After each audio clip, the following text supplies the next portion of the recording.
am Candace Hightower. I am actually a search and rescue trainer. I train dogs for our Bastrop County first responders. My little girl, Rose, she's a cadaver, so we find human remains. So I'm going to pause for a second because somebody may be confused, especially if they're just listening online. Your little girl, as in the little girl dog sitting below you here in the chair. Okay, so My Belgian she's a cadaver dog, not a real cadaver. We're not, that would be a different thing. So we've got a cadaver dog. This is the first cadaver dog and handler that we've had on the podcast. So welcome. Thank you. So, Bastrop County, with our first responders, we don't have a whole lot of search and rescue dogs. In fact, she will be the first for our area. We are along the Colorado River, and so we have a lot of missing children. We also have a lot of missing people that end up in the river. So she's going to help us navigate that and help us find human body remains. Yeah. How did you get into this? I stumbled upon it, actually. So I just started, I'm a retired nurse from pediatrics, and I was told after my stroke that I was never going to be able to work again or do anything. And so I set out on a mission about 3 years ago, got my EMS certification, and then I got to help out a lot with our search and rescue team out in Bastrop County through the sheriff's office. And fell in love with it. They asked me, well, what do you think about joining? And I thought, I can train. And I'm training these guys. I actually get to go out on these missions. And so it's been stumble onto it, and I fell in love with it and have been doing it for about 3 years now. Wow, that's great. How long have you had Rose? You said 3 years? So Rose is actually only 9 months old. Oh. I rescued her at 5 weeks old before she got euthanized. Started my training with her when she was 2 months old. And she picked up on human scent right away. And so we've been knocking it out ever since. And she'll get her certification when she turns a year old. But my other dog, he was 3, has been doing it his entire life. Wow. So were you involved at all with any of the flooding or any of that? I did not get deployed. I actually had to stay back because of training her. Okay. So her training is very extensive. We train 4 hours a day, 7 days a week. Wow. And we train all over Bastrop County. So we go to different areas like bridges. We have a lot of wooded areas out there. So we go out and train. So we spend all day long training. Tell me about what that's like. So training her is that you have to put scents out for her to be able to. So like body parties. Right. You have to go out and hide them, and then you just let her loose. And so what she'll do is she'll navigate, and you just follow behind her. So we usually have on a 10-foot lead, and she'll navigate through like the waters, the rocks, the debris, whatever it is that we're training at. She'll navigate through and try to find the scent. Once she is alerted to the scent, it's usually 3 barks. Once she gets to that 3rd bark, she gets her toy. And we do that, like I said, it's literally like 4 hours every single day. 7 days a week. How many times does she get rewarded throughout the day? Oh, she gets rewarded every time she finds, what we put out. She gets a reward. So she'll get her ball, but then when we head back to the vehicle, then she'll get. I only do freeze-dried treats because they're healthier for her, and then she'll get that reward as well too. How big is the need for a cadaver dog? How often do you get called out? It's a high demand. There's not a lot of cadaver dogs. There's a lot of live hind dogs, but not cadaver because it's such an extensive training. Most dogs, it takes 2 years to get certified. Is that something that she's only certified in Texas, or could she go anywhere nationwide? Nationwide. So you could go to any sort of disasters or hurricanes, anything like that? Yes, sir. So how different was it when you went from nursing to EMT school? Different, but not different. It was... So the mindset is that I'm in hospital, all this is pre-hospital. So it's really the things that I could do in the hospital because I had access to everything was a lot different than being out on the fields itself. So you're limited to, you don't have access to needles. You don't have access to all kinds of bandages or splints or things like that. You don't have access to x-ray machines. So you pretty much have to deal with what you have. And for my pack, it's not a very big pack. So I keep like one of a lot of splints and neck braces and things like that. But bandages, I try to keep a lot of. Ice packs, I try to keep a lot of. But I'm also carrying my dog stuff as well. So my medic pack is a lot smaller because I have to carry dog supplies. So if she gets injured, I have to be able to splint her leg. I have to be able to muzzle her. I have to be able to hydrate her. I have to be able to assess the wound and deal with it as best that I can, as soon as I can, and then get her off the track. So for me, it's different, but it's exciting. It's exhilarating because I don't know what I could be facing out on field. So I could be dealing with a patient or I could be dealing with a dog. So did you have to get your EMT to join search and rescue, or as part of the cadaver dog program? It was just you joined search and rescue for something to do. And if one of our students, let's say they're in EMT school, they're in paramedic school, or somebody out there listening wants to join search and rescue, what would be your advice for them?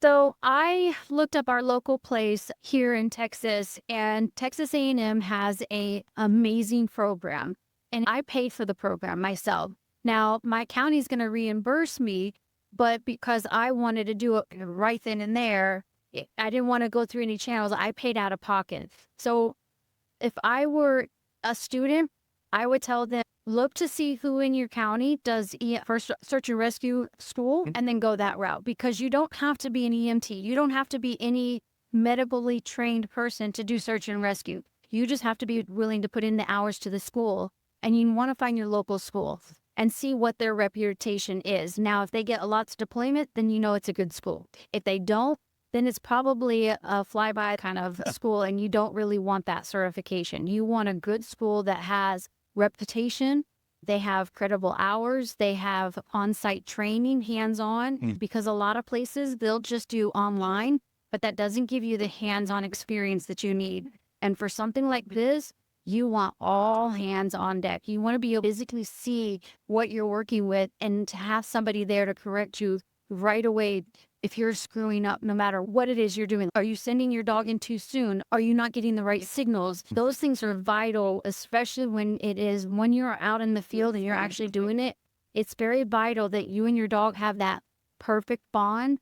And in order to have that perfect bond, you want somebody who's going to tell you that you did this wrong. You're too soon. You need to draw back a little bit. You need to give your dog that independence, and you need to step back. Otherwise, I've been in school and I've had, oh, you're doing great. You're doing great. Oh, you've passed your certification. I'm like, but it's online. What do I have to show for that physically? I don't have somebody seeing me work with my dog. So I would highly recommend finding a school that does both online and hands-on. That's really good advice. What kind of call schedule? Are you on call at certain times or just whenever you're off work? Whenever you get called. So if you're needed, you get called. They do give you a window. Once you get called out, you have a window to prep yourself, your medic, and your dog. So you have to be ready for all of that. I usually keep my pack primed and ready, but it's my dog's pack that I have to pack on a regular basis because things expire, things are no longer good. I want to make sure that I have the right treats for her or whatever it is I need. So her pack usually has to be done shortly after we get the call. Can you tell us a story about a time where you found somebody, or are you able to share any of those case studies? I can share them, but I can't tell any names. Of course. So for Rose, she hasn't found anything yet, but my other dog, we actually had a missing elderly dementia man who had just come over from Mexico. He did not speak any English. He didn't know how to communicate with anybody. But again, he was in early on-timers and dementia. My dog and I went out and we started doing live find. And I just needed him to track me to the direction. We got to the man and he was lethargic. He had been out for several hours, so he was very dehydrated. He didn't know what was what, and he was cut up because he had gotten into some barbed wire and to some spiky, thorny bush or some sort.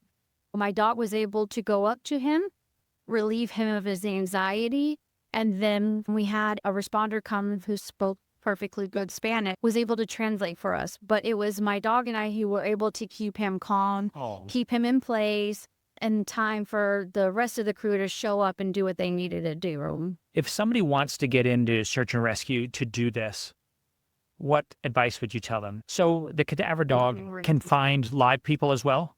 But a live person can't. Well, sorry, there's two certifications. If it's a cadaver dog, they can do both, right? Correct. Okay, so they can do living and deceased, but not the other way around. Correct. So if your dog is a live find, typically, I would say 95% of the time, your live find dogs are not going to find human remains because they were not trained to scent.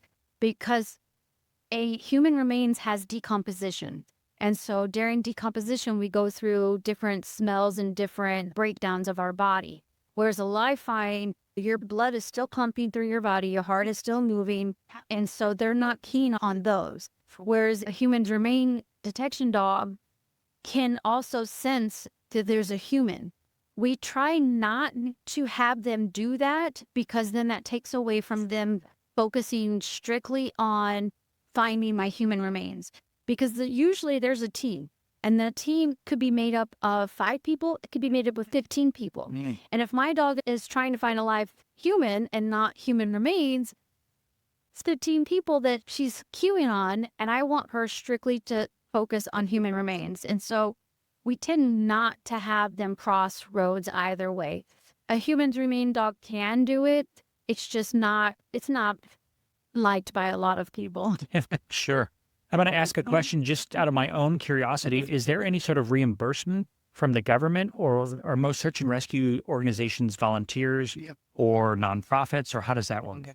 Both. So you do have nonprofits, you have volunteers, you have paid. It just depends on which department you go with.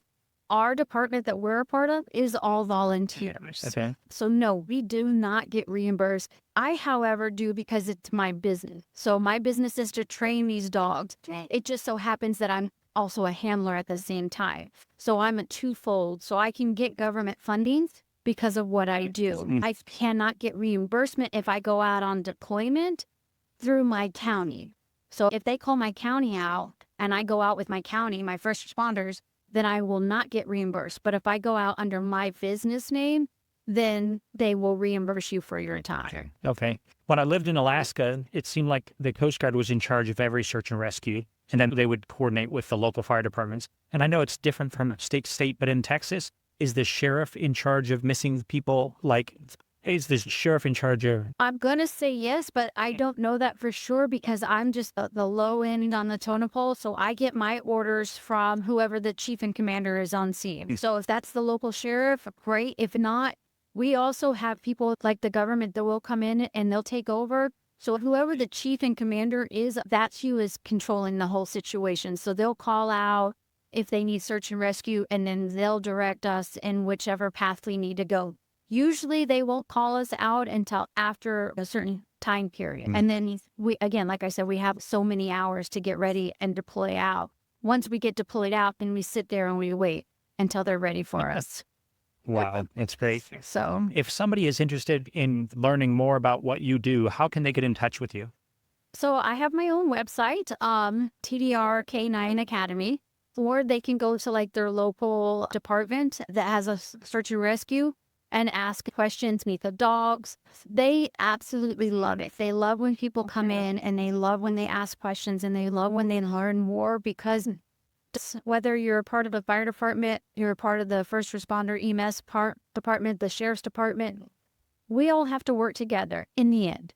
And so if we can all come together and learn about what each other does, as far as this is your job, this is my job, but in the interim, we all work together. We have to support each other. They absolutely love that. I know my county, Bastrop County, Lee County, we have Travis County. We all actually work together. We talk to each other. We go out. We need each other. We socialize outside of our day-to-day business just so that we can all come together in the long run and work as a big, huge entity.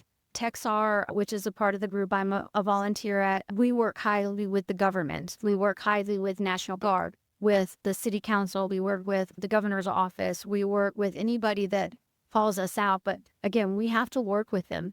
And so if they come out and meet us and meet our team, in the long run, it's beneficial for everybody, because then we know that we're united and we're all doing this for a sole purpose. Yeah, that's great. Candace, this has been very enlightening. You learned some things that I had no idea, especially about cadaver dogs. And like I said, you and Rose are the first guests ever like this on our podcast. Thank you for having us. And we always love to share our information.